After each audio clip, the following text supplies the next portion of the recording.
Good evening and thanks for joining us for Local 4 News at 10. I'm James Sears. The power is back on for hundreds of homes tonight after a car crashed into a telephone pole in Scott County. That is our top story tonight. It happened at the Mount Joy Mobile Home Park on North Scott Park Road on Davenport's north side just before 8 o'clock tonight. You can see their emergency crews on the scene. We have no word, though, on the condition of the driver or if there were any passengers. Mid-American Energy confirms to Local 4 News 257 customers were without power for a time due to that crash. A Local 4 viewer gave us that tip, and when you see news happening, be sure to forward it to Local 4. Download the free Our Quad Cities app for breaking news alerts and to share stories you want to see here on Local 4. Now to a story we've been watching develop all day. A gunman killed 11 people during a shooting rampage at a Pittsburgh synagogue this morning. Authorities say 6 people, including 4 police officers, were injured. We'll have local reaction in just a bit, but first, CBS's Nikki Batiste has the latest from Pittsburgh. SWAT teams converging on a Pittsburgh synagogue heard dire warning over the police radio. We're under fire. He's got an automatic weapon. He's firing out of the front of the synagogue. Police say 46-year-old Robert Bowers went on a shooting rampage during morning prayer services. Members of the Tree of Life Synagogue, conducting a peaceful service in their place of worship, were brutally murdered by a gunman targeting them simply because of their faith. Bowers exchanged fire with responding officers before he was arrested and taken to a local hospital. He's in fair condition with multiple gunshot wounds. Police recovered an assault rifle and 3 handguns. It's a very horrific crime scene. It's one of the worst that I've seen, and I've been on some plane crashes. It's very bad. Authorities would not comment on a possible motive, but CBS News confirms the suspect made anti-Semitic threats on social media in the days before the attack. President Trump condemned the attack during a speech in Indiana. This wicked act of mass murder is pure evil, hard to believe. Earlier, the president suggested an armed guard may have prevented the massacre. If they had some kind of a protection inside the temple, maybe it could have been a very much different situation. Not far from the shooting, community members gathered Saturday night to honor the victims. The FBI is investigating the shooting as a hate crime. Nikki Batiste, CBS News, Pittsburgh. And the U.S. Attorney's Office tonight filed 29 charges against the gunman.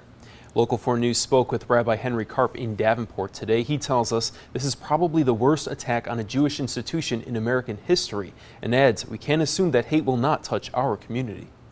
We need to go to the next step. We need to be active in protecting each other. We need to work for a community where hate has no home. And that's going to take everyone in the Quad Cities to do that.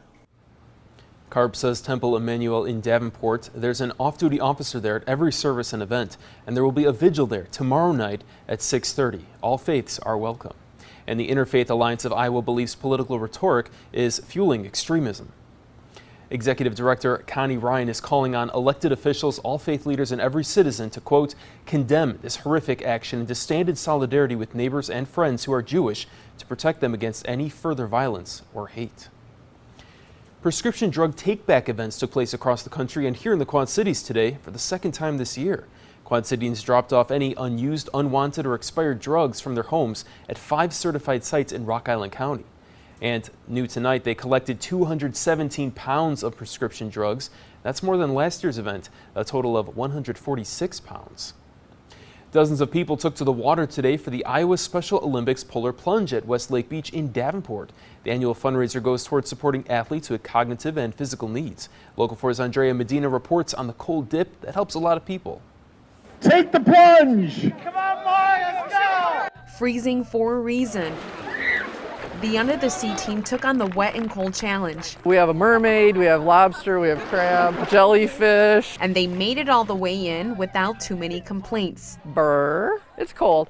It could be worse. They even had some furry pals join them in the cause. It's fun, you know, we think up crazy costumes and have fun just getting together. The team is represented by the Davenport Police Department, and it's their 13th year taking part in the plunge. We enjoy doing it. It's a fun thing we look forward to every year, and we like to be part of a team that raises money for Special Olympics. Stung by the jellyfish. The under-the-sea characters may be pros in jumping into frigid waters, but for some first-timers, it was quite the chilly experience. I went out. Yeah. And I wouldn't let her. You love it when people splash you with ice-cold Yeah, a little bit water. cool. It was an awesome time for a great cause, and we'd do it again. This year's dip drew a big crowd, but only 100 were brave enough to take the leap. Have a game next weekend. Luckily, the warm weather was on their side today. We've had some years in the past where it's nice when you get out. Other years it's a little colder, so we got lucky. But participants still did everything they could to quickly get in and out. Even at 50 degrees. Oh, I'm yeah. still cold. I'm glad we didn't have to dive in. While there were a few shivers here and teeth chattering there, their cold bodies and warm hearts helped make a difference. Andrea Medina, Local 4 News. Love the costumes. Well, the goal is to bring in more than the $15,000 raised last year. The next Iowa Polar Plunge will be on November 4th at Fort Dodge. Well, it was a great day for a parade as the Iowa side of the river got in the Halloween spirit.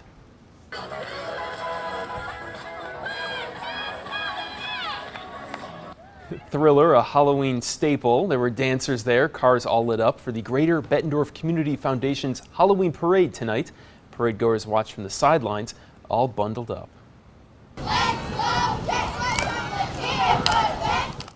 Meanwhile, in downtown Davenport earlier this afternoon, thousands lined the parade route along 3rd and 2nd Streets. There were performers, floats, tons of kids in costume. All in all, a good day for some parade, Zane. You couldn't really ask for a better fall day.